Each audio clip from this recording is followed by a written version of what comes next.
The bridge of the carrier Steadfast Hope was quiet, except for the soft hum of dying systems. Red lights blinked across every console. Warning messages scrolled across screens that nobody was reading anymore. Commander Jack Holloway stood at the center of it all, his hands gripping the railing so hard his knuckles had turned white. He watched the tactical display and felt something cold settle in his chest. They were losing. No, that wasn't right. They had already lost. The year was 2347, and humanity had spread across 12 star systems. They had built great cities on distant worlds. They had conquered disease and hunger. They had reached for the stars and grabbed them with both hands. But none of that mattered now.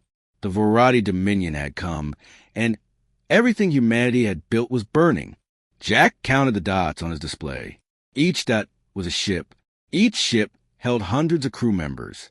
6 hours ago, there had been 300 dots representing Earth's combined fleet. Now there were 47. The rest were gone, turned into expanding clouds of debris floating in the dark space around Neptune. "Commander," said Lieutenant Kate Marsh from her station. Her voice was steady, but Jack could hear the fear underneath. "Admiral Patterson is ordering a full retreat. All ships to fall back to the inner system." Jack nodded but didn't speak. What was there to say? They could retreat, but where would they go? The Vorati had already destroyed the colonies at Alpha Centauri and Tau Ceti. Earth was next. It was only a matter of time. He thought about his daughter back on Earth. She was 7 years old. She liked to draw pictures of spaceships and dream about exploring the galaxy. What kind of future was waiting for her now? "Sir, I'm picking up something strange," Kate said suddenly. Her fingers moved across her console. "There's a transmission coming from the Mars archives. It's weak and broken, but I'm trying to clean it up." Jack walked over to her station. "What kind of transmission?" "I don't know. It looks old. Really old." Kate frowned at her screen. "The signal is failing. I can only get fragments." She pressed a button, and a crackling voice filled the bridge. "Protocol Lazarus, coordinates locked. Kuiper Belt, they left us away if all else fails." The transmission died. Kate tried to bring it back, but there was nothing. Whatever system had sent that message was gone now, probably destroyed in the Vorati attack on Mars. "Protocol Lazarus," Jack repeated. "Have you ever heard of that?" Kate shook her head. "No, sir, but I pulled the coordinates before the signal cut out. There's something in the Kuiper Belt past Pluto, something someone wanted us to find." Jack looked back at the tactical display. The Vorati fleet was regrouping, preparing to push toward Earth. The surviving human ships were scattering, running for their lives. Admiral Patterson's voice came over the fleet channel, ordering everyone to protect Earth at all costs. But Jack was thinking about that transmission. Protocol Lazarus. A way out if all else failed. It was probably nothing. It was probably a dead end. But what did they have left to lose? "Kate, plot a course to those coordinates," he said. She stared at him. "Sir, our orders are retreat to Earth. Earth will fall in days. Maybe hours." Jack's voice was hard. "If there's even a small chance that something out there can help us, we have to take it. Plot the course." Kate hesitated for only a moment.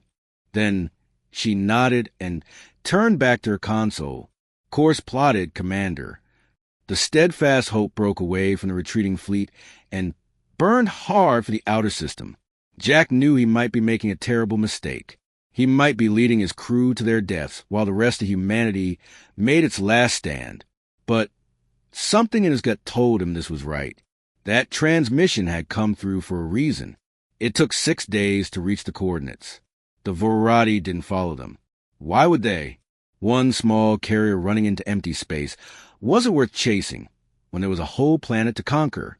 What they found at the coordinates made no sense. It was a station, old and dark, hidden in the shadow of a frozen rock.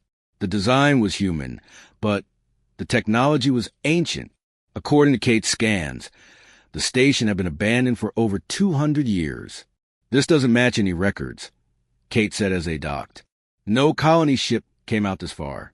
No research mission. According to official history, nobody has ever been here. Jack led a team inside. The air was stale but breathable. Emergency lights flickered on as they moved through dusty corridors. Everything was covered in frost and silence. They found the control room at the heart of the station, and there, displayed on screens that still somehow worked after 2 centuries, they found the truth. Kate read the files aloud, her voice growing quieter with each word. This is a record of something called Project Genesis. It started 300 years ago. A group of scientists found something on the moon, something that wasn't human. Jack felt the cold and his chest grow deeper. What did they find? Evidence. Kate looked up from the screen, her face pale. Evidence that humans didn't evolve naturally on Earth.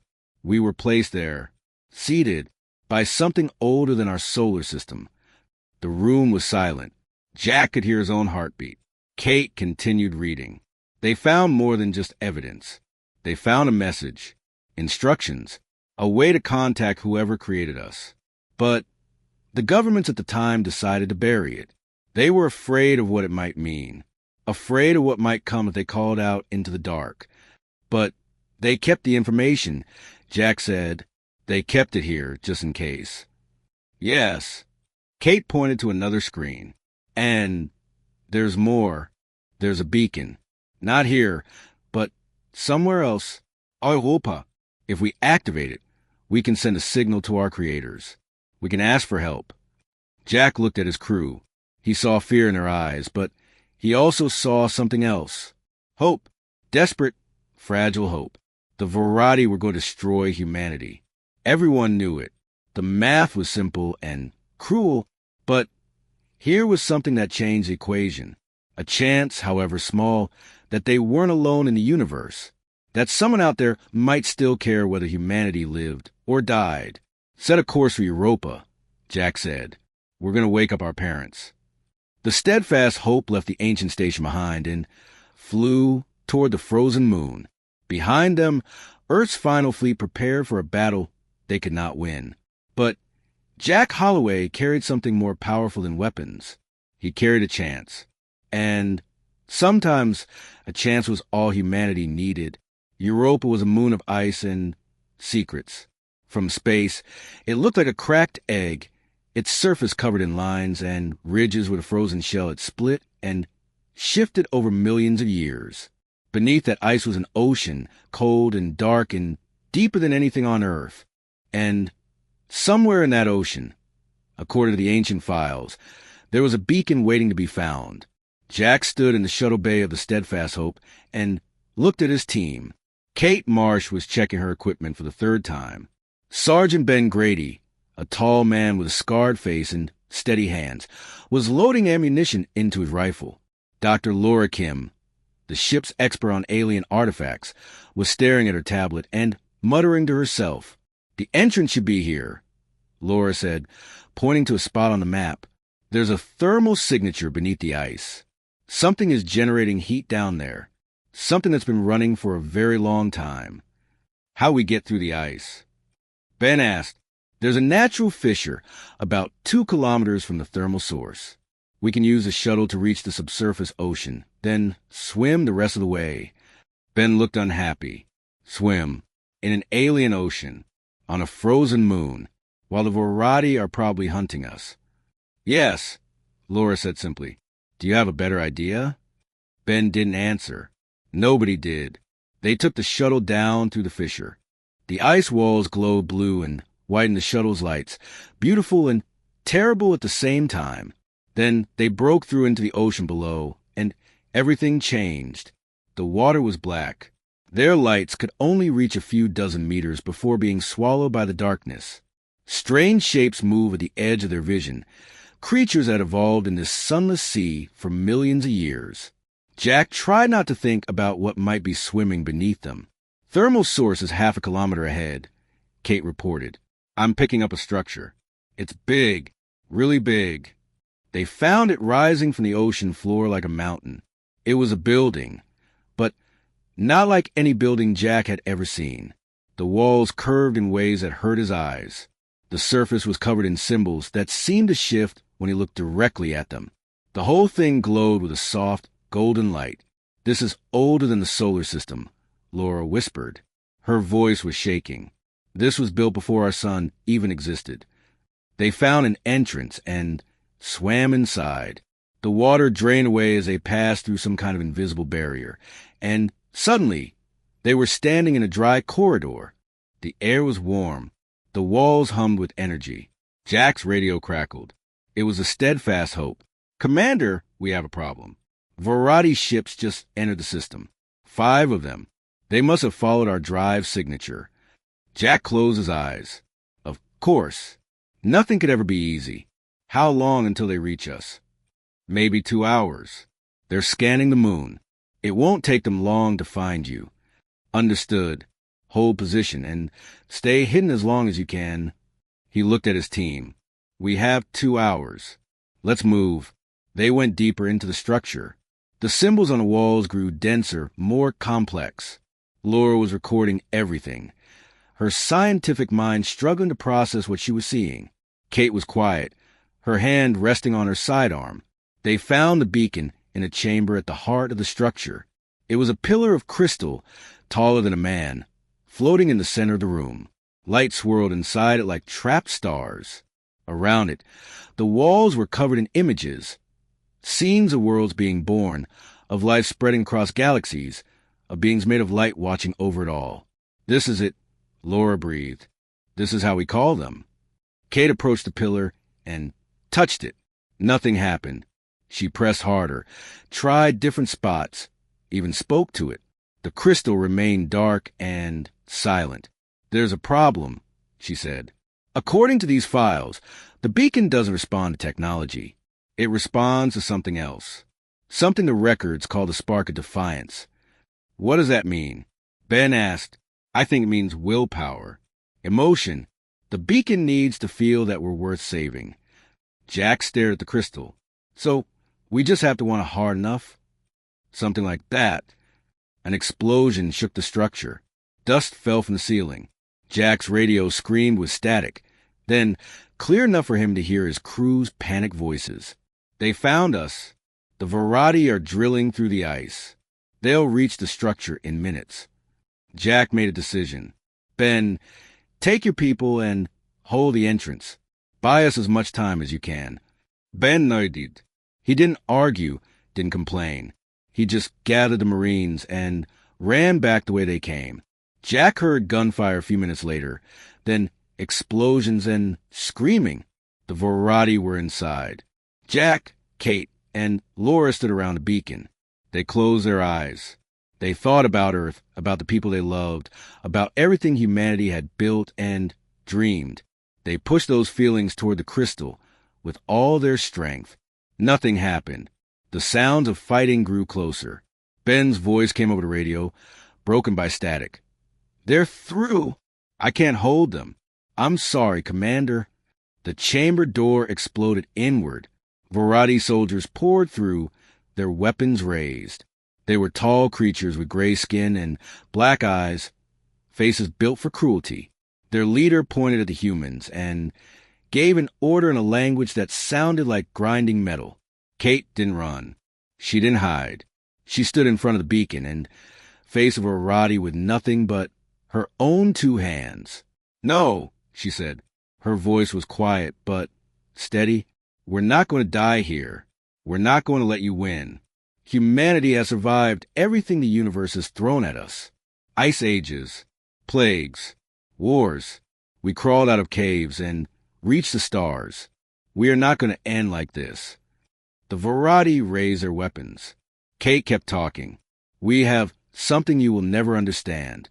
We hope when there's no reason to hope. We fight when we've already lost. We love things we know we'll lose. That's what makes us human. And that's why we will never stop." Tears were running down her face, but her voice grew stronger. "Do you hear me? We will never stop." The beacon exploded with light. It was so bright that everyone in the chamber fell back, humans and Variety alike.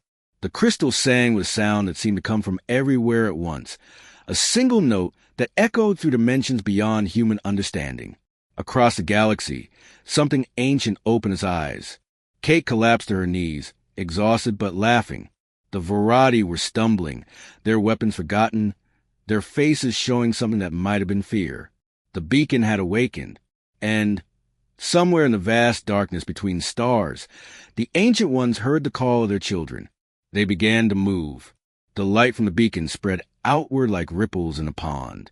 It moved through the ice, through the ocean, through space itself. It touched every ship in the system, every planet, every distant star.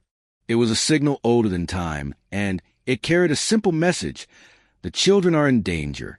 On the bridge of the Verati command ship, Supreme Warlord Tathran watched his sensors with growing confusion. Something strange was happening to space around Europa. The readings made no sense. Energy levels were climbing far beyond what his instruments could measure. "What is this?" he demanded. His voice was like two rocks grinding together. What have humans done? Nobody could answer him. Jack stood in the chamber on Europa, shielding his eyes against the light. The Verati soldiers had dropped their weapons. They were backing away, their black eyes wide with something he had never seen on their faces before. Fear. Real, primal fear. Then space tore open. There was no other way to describe it. Reality itself split apart, and through the wound came something impossible. Jack could barely look at them. His mind kept trying to make sense of what he was seeing, and it kept failing. They were beings of light and shadow, vast beyond understanding. They had no fixed shape. They were everywhere and nowhere at once. They filled the chamber, filled the ocean, filled the space around Europa. They were so large that Jack felt like an ant looking up at the sky. And yet, somehow, they were also gentle. Jack could feel it. These beings radiated power that could destroy worlds, but also something else. Something like love.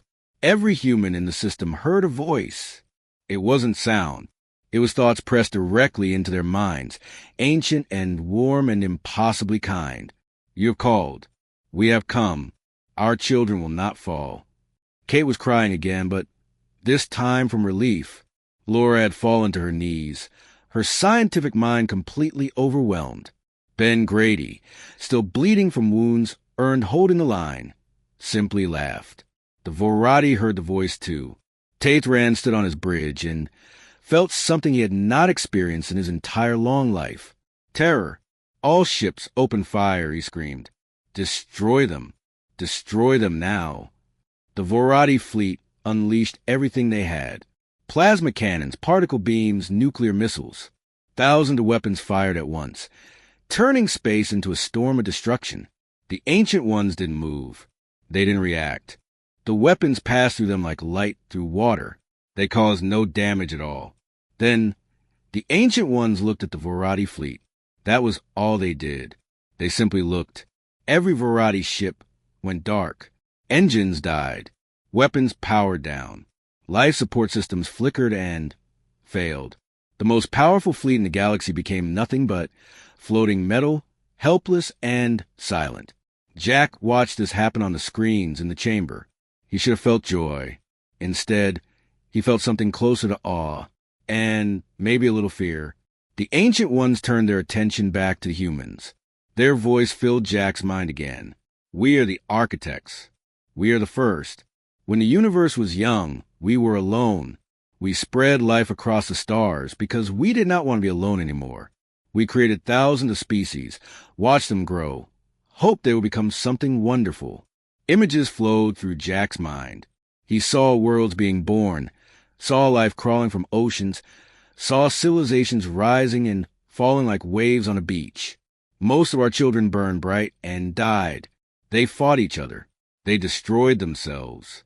They forgot how to hope. But some survived. Some grew strong. And you, the humans, you have something special. Something we have not seen before.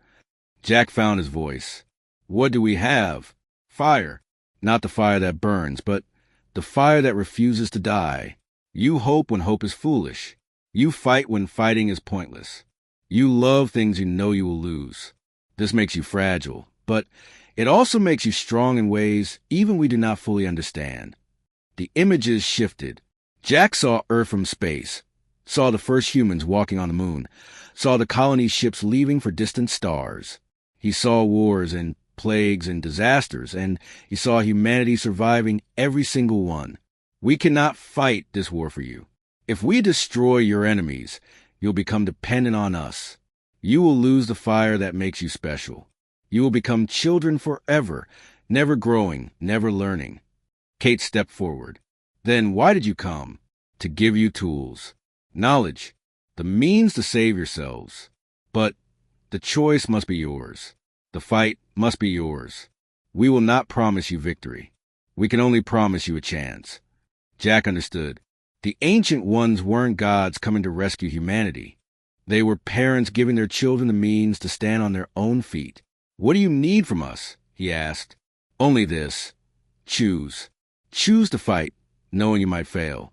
Choose to hope, knowing hope might be foolish.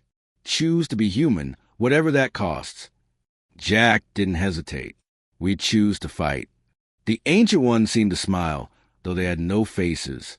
Their light grew warmer. Then, receive our gifts.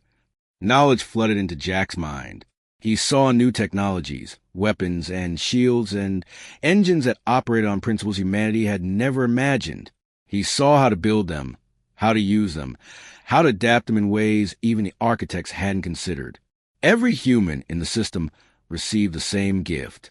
Engineers suddenly understood physics that had seemed like magic moments before.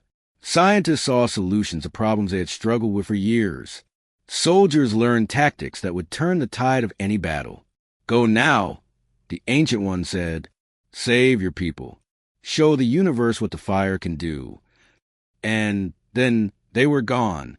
The tears in space sealed themselves. The light faded. The Variety ships drifted silently, their crews alive but helpless. Jack stood in the ancient chamber, his mind burning with new knowledge, his heart pounding with something he hadn't felt in a long time.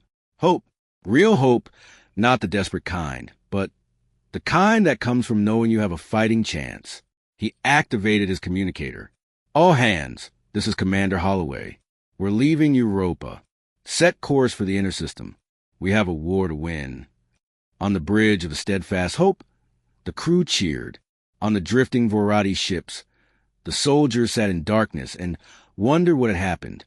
And across the galaxy, the Ancient Ones watched and waited. Their children had chosen to fight. Now it was time to see what they could do. 3 months changed everything. Jack Holloway stood on the bridge of his new flagship and looked out at the stars.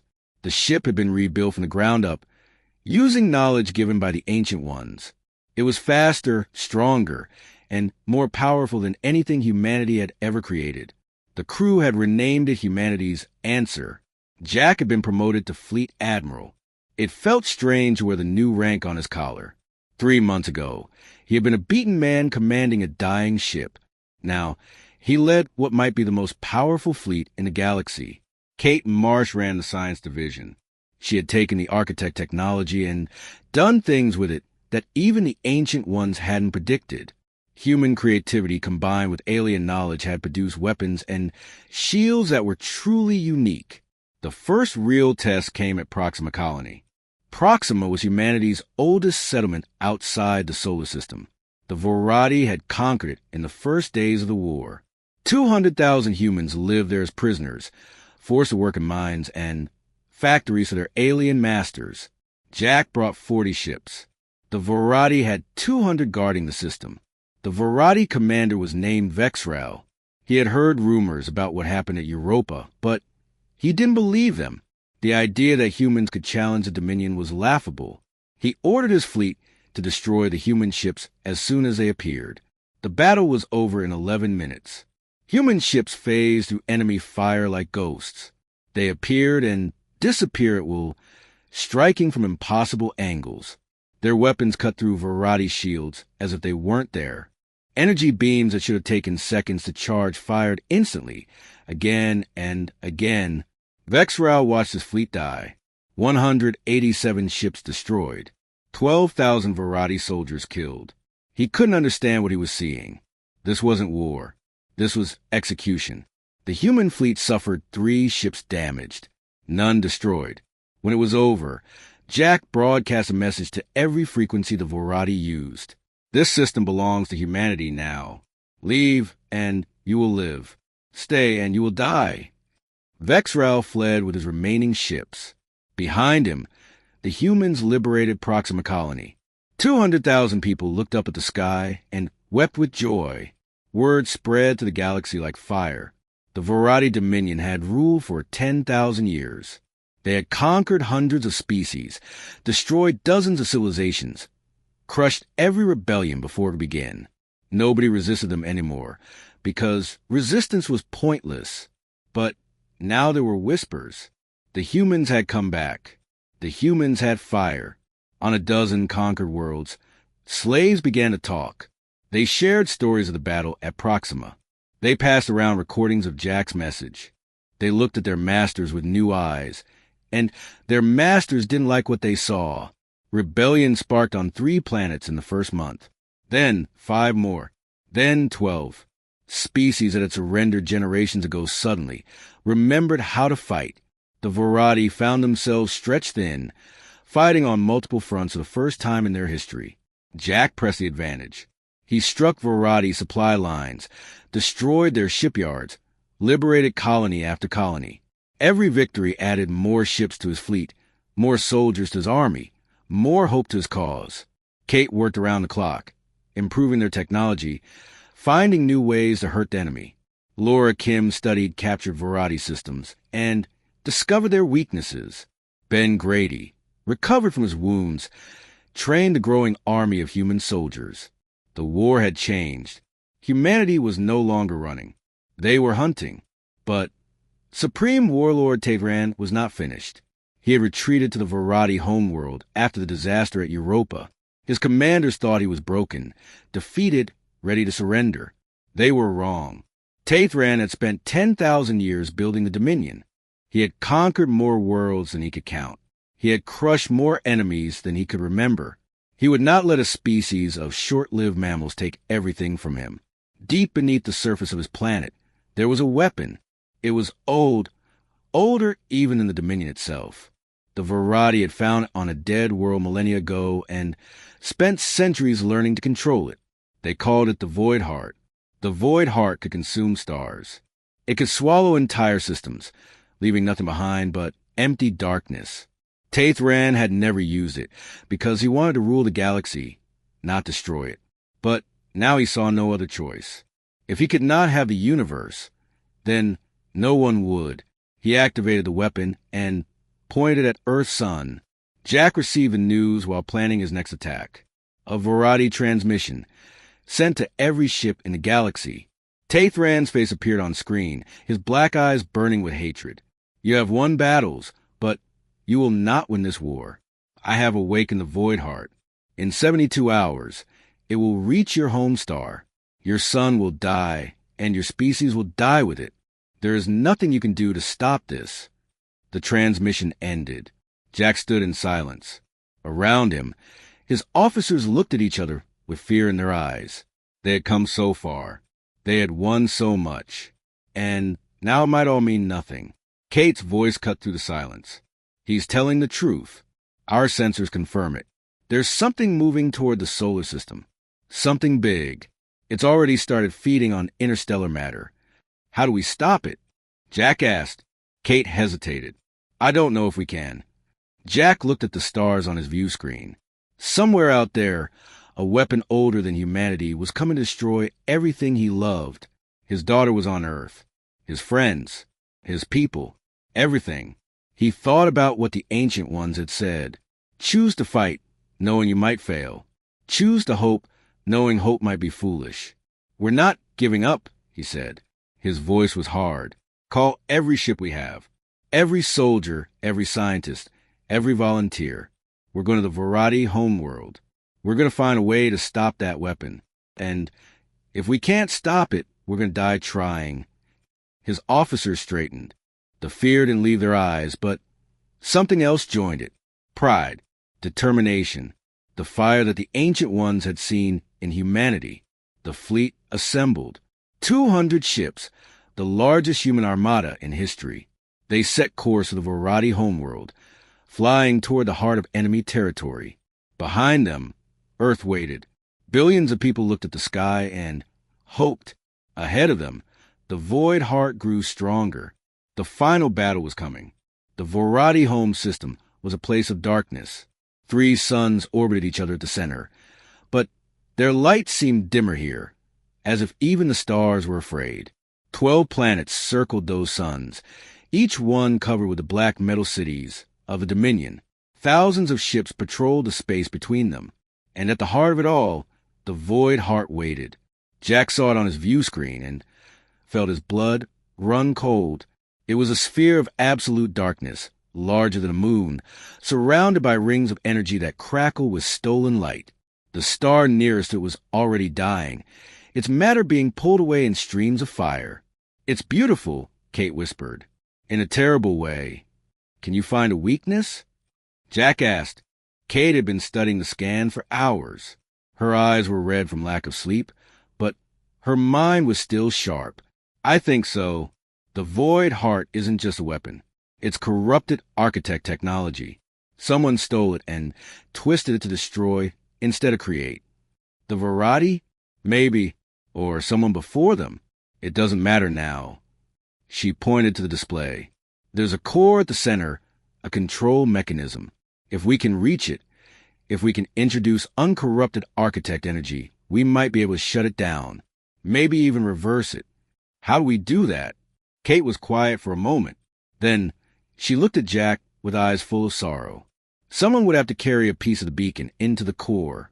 Physically, the only way to deliver the energy is from inside." Jack understood what she was saying. The void heart would tear apart any ship that got close. Whoever carried the beacon fragment into the core would not be coming back. Before he could respond, the Vorati fleet attacked. The battle was chaos. 200 human ships against thousands of Vorati vessels, all while the void heart grew stronger, pulling everything toward its hungry center. Ships on both sides were caught in the gravitational currents and crushed like paper. Jack commanded from the bridge of humanity's answer, directing his fleet through the storm. Human technology gave them the advantage, but the numbers were against them.